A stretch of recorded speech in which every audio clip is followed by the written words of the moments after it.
Hello Aquarius, welcome to the Plaid Sheep Oracle. And you are the last of this first round of readings. And you also, like the others, you don't disappoint. I feel as if sometimes my reading is like a story that progresses through the cards all the way down. But I feel as if this is sort of layers of self that we're talking about here.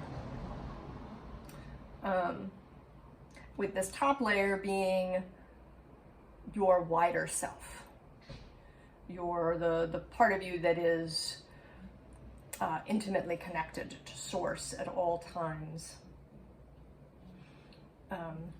The underline is this second house card.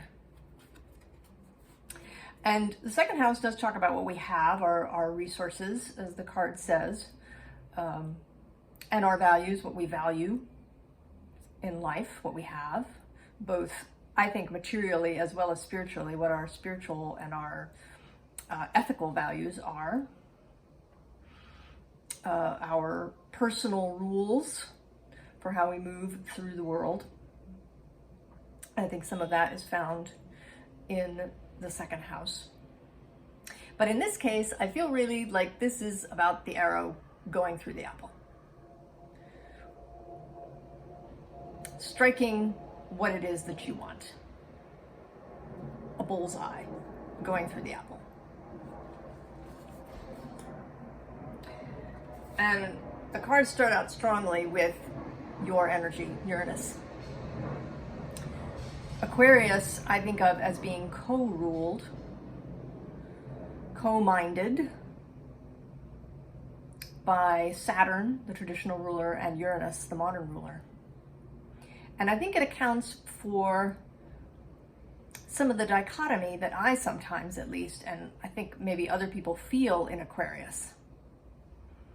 It is an air sign, but it's fixed air. So there is this sense of movement, of innovation, of future looking, of change, but there's also a fixity, a structure. And in its ideal condition, Saturn and Uranus work together. And you have structured change rather than chaotic change or stagnation. So you have the ability to be an individual within the society, to be able to consider simultaneously your own best interests as well as the group's best interests, to be able to find that sweet spot where it's a win-win for everyone. In its disordered pattern, Aquarius is the Borg. Yeah, the Star Trek Borg. Groupthink, the inability to have individual thought, technology as the ultimate good, advancement of technology as the ultimate good. But I think that you're feeling in that, more in that sweet spot. Certainly your higher self is there. We get partnership next. And this could be romance. It is Juno, the kind of mythical wife, often a symbol of marriage and that sort of romantic partnership. But it can be other kinds. It can be a partnership between you and your higher self, which is, I think, what's really coming through here. Is you coming into alignment with this wider self. Being able to be yourself fully without feeling defensive, without feeling triggered or aggressive in any way. Just feeling really comfortable being yourself within the collective, knowing that your own highest good is not in conflict with the good of the group. Your higher self, your wider self, Source knows this to be true. And I think that you're beginning to really feel that for yourself. Because the next card is the Moon and Perception. This can be a card of mystery too, or of intuition. But I think that today it really is about perception, about perceiving clearly both yourself, your wider self, and the collective around you. And this may be transformative for you. And it may alter, maybe altering your sense of power. We often have negative associations with the word power because we think of it as power over. But power is will, right? The ability to bring yourself fully into being, to walk confidently as yourself, to find personal and somatic sovereignty. The effects of trauma, all different kinds of trauma that we had in our childhood, can often be disconnection from our internal voices that tell us what we know is true for ourselves, and from our physical body. If our physical body felt unsafe for any reason, we may disassociate from it. And then power becomes something frightening, something to be avoided. But I think you're transforming that. I think you are coming into alignment also with your own power, your own confidence. The next underlying is, again, sort of Uranian energy of the storm. And right underneath that is, again, another confirmation of transformation. And in this case, the card is pressure. And you may be feeling that, right? This is more about, as we move into this next layer, about your personal, perhaps physical experience. What your body may be feeling, what your nervous system may be going through at this moment. And I think you may be feeling pressure, right? When we have a storm, the barometer drops. And often people, particularly those who have issues with headaches, sometimes I know someone who often gets a migraine if the barometer drops precipitously, rapidly. So you may be feeling this, right? She used to describe it as an elephant sitting on her head. This pressure of transformation, of this storm. And I don't even think that the storm is incoming. I think the storm is here now. And you may not be seeing it in events around you necessarily, although there may be, but I think you're feeling it in your body and in your nervous system. You may be exhausted. You may be having headaches, insomnia, a general feeling like you just want to lie there. You could also be feeling kind of frenetic, like you've been charged up with electricity. Like you're really connected to the storm. It's running through you. And that can be difficult too. So this card sort of speaks more to that for me, that maybe you're down there, under the ice, perhaps sleeping a lot more than normal, or, having to catch up in the day on sleep if you've been woken in the night. And, here's sort of spirit up here doing his thing, kind of not really necessarily trying to wake you up, aware that you're down there. Your wider self knows that you're going through this. And your wider self does have the capacity to assist you if you will allow it.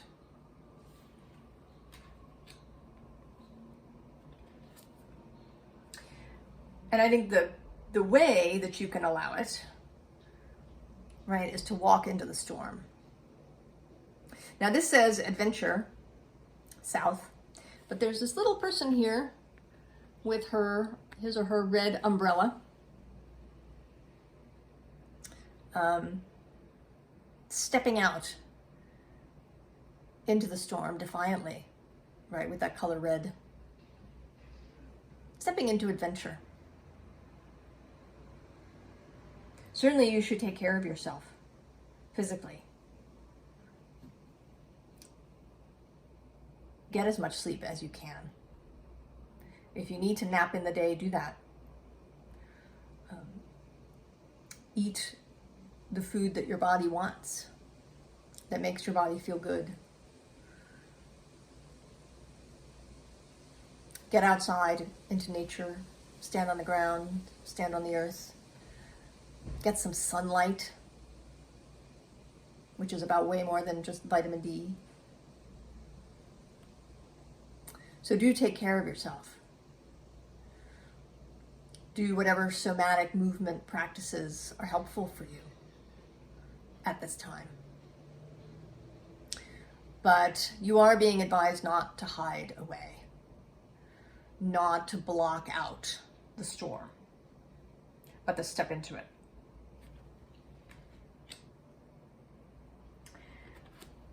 The next card is sort of interesting for me. It's drawing on something that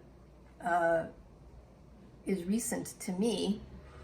I mean these readings to be timeless and not anchored to any particular date, but they are informed by the energies of the moment and sometimes what's happening with me or things I run into in my life. And I've just been reading the book Longitude,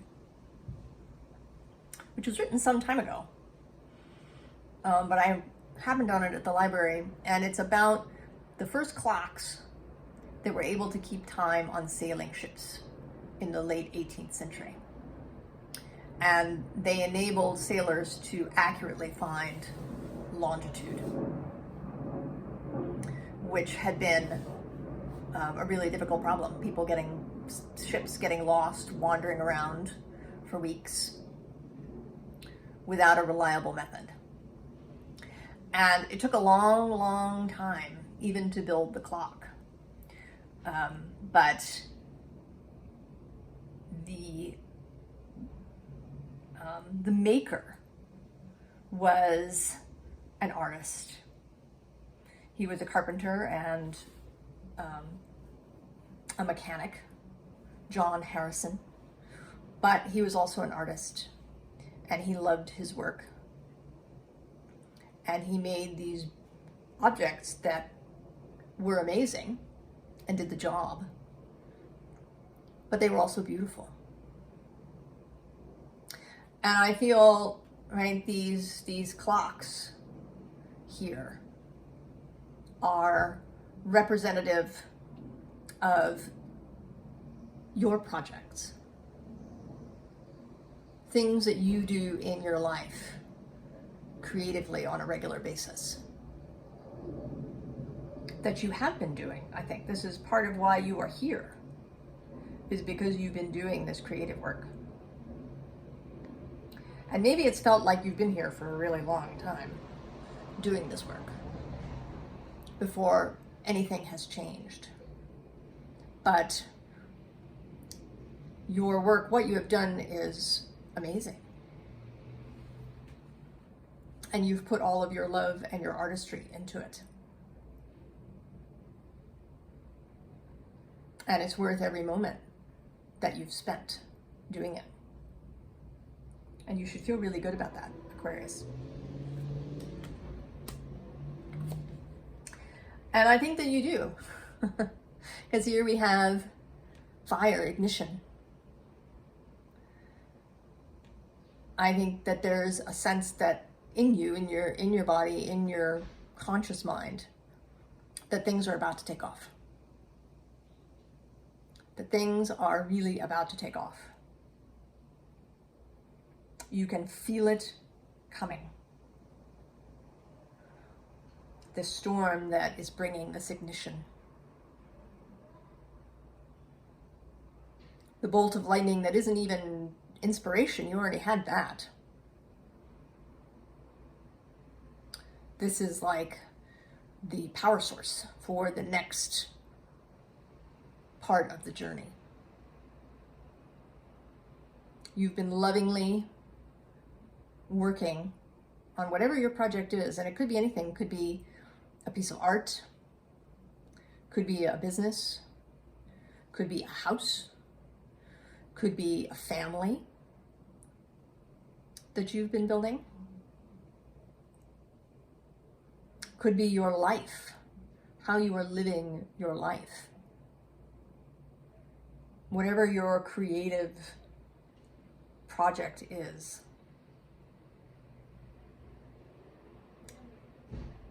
it is about to enter the next level. Power is incoming. And you can feel that. And you're excited, Aquarius.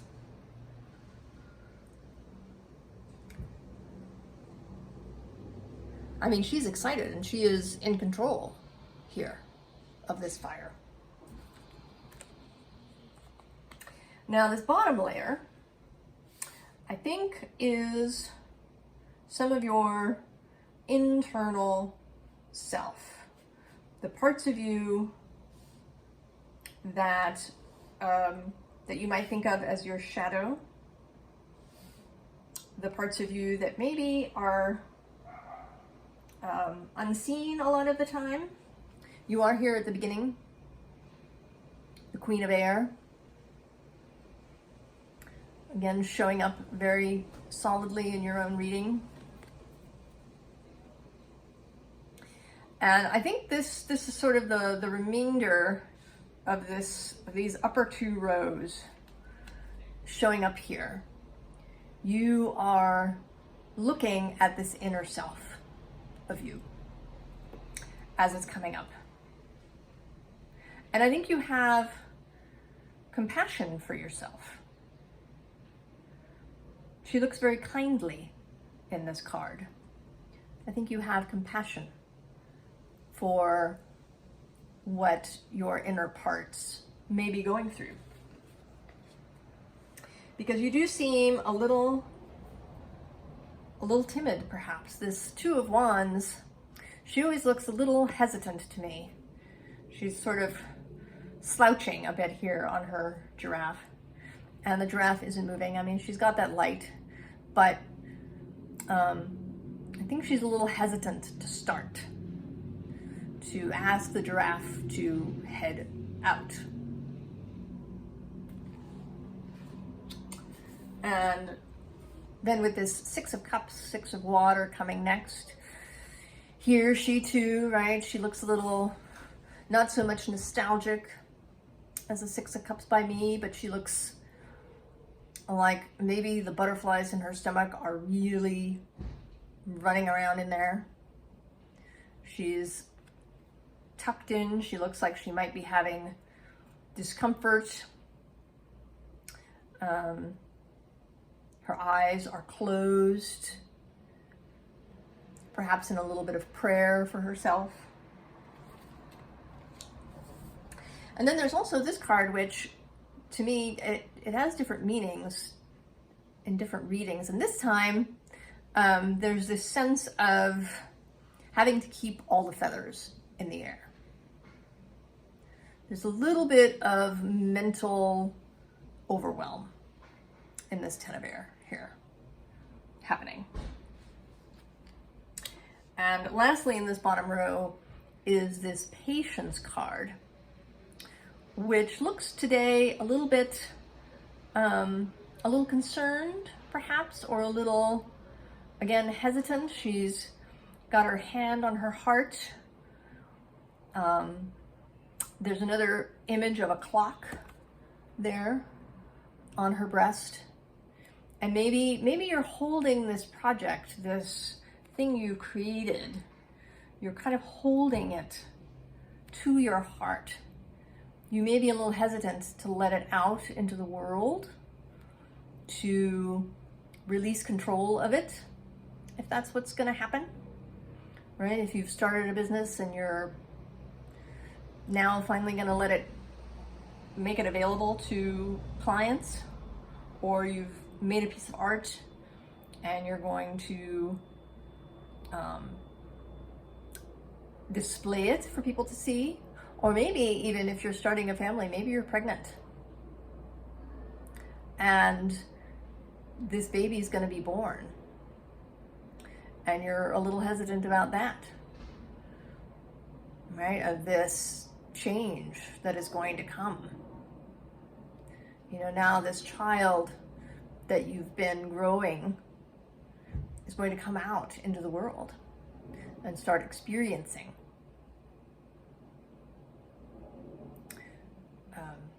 All of this letting whatever we have created come out and be seen and move on its own through the world is so vulnerable.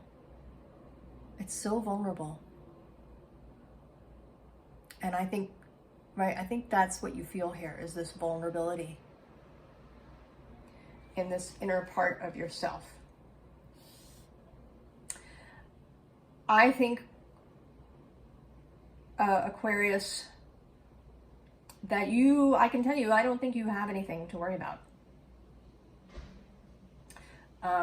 When I lay the cards out, initially I put them down face down so that I do each row before seeing what's coming. And I was really drawn today that these astrology cards have this compass rose on the back. And that too, right, is knowing where you're going, but also that it's the star. It is a star, which is your card. Traditionally in the tarot, the star card is Aquarius.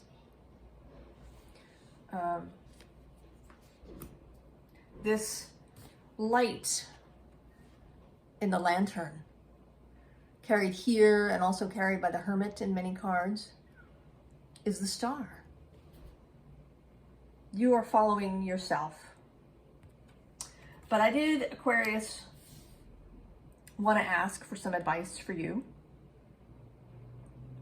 How maybe you could be helped, especially.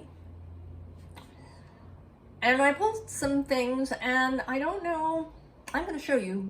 I don't know how helpful you're going to find them. I know that when I pull guidance for myself, I'm really looking often for, do this, or here's this comfortable thought that you can wrap around yourself, or here's this practice perhaps that you can do that will help you with this vulnerability. That today I feel very tender around you, for this feeling of vulnerability that you're having, Aquarius. The advice, though, is more about empowerment than it is about comfort. So the first card that was actually the top of the deck that I was sort of drawn to look at is movement. So movement, and then the underside of the deck, which was the card when I chose it, and it leapt out, is disruption. So I think this is saying that movement causes disruption. That's just the way it is. When you move off your spot, something is going to be disrupted, even if it's only the air around you. There's going to be disruption. This has to be accepted, that movement brings disruption. But you are so ready. I mean, Merlin,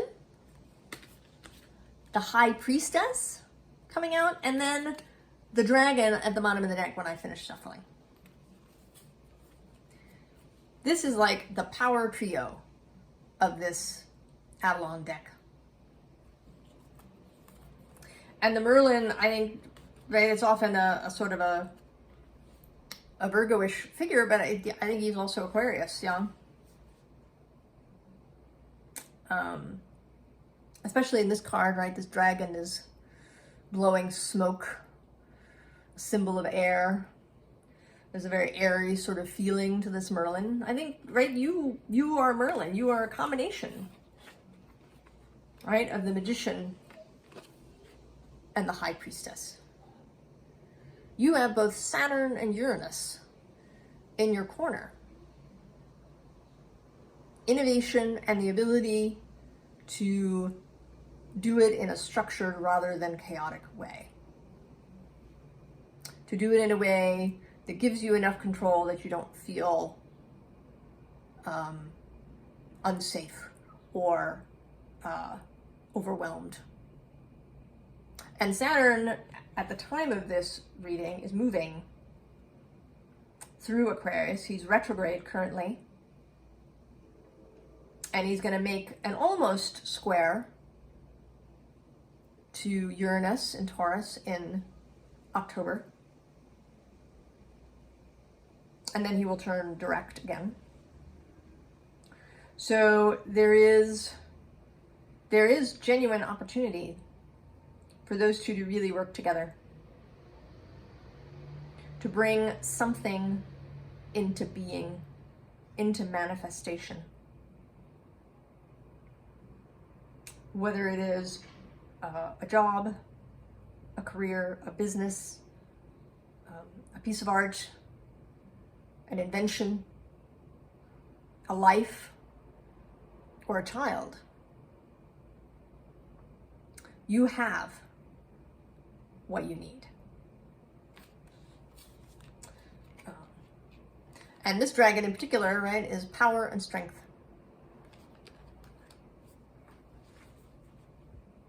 Available to you. Sometimes we can get caught up in our vulnerable feeling, caught up in the familiar feeling of that, perhaps. We can become spellbound by our fears, by any feelings of pain or suffering that we're going through.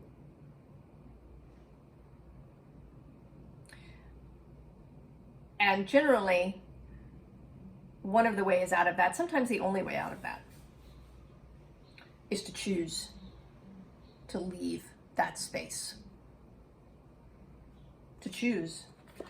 Choose this feeling. Choose the feeling of ignition, of power. Choose it.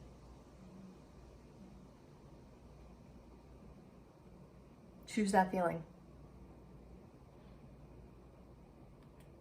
I think is really the advice here, Aquarius. And I wish you all of the very best. I hope that this creation that you're bringing into the world brings you satisfaction and joy, and that it does the same for others who witness it. So I will see you next time, Aquarius. So long.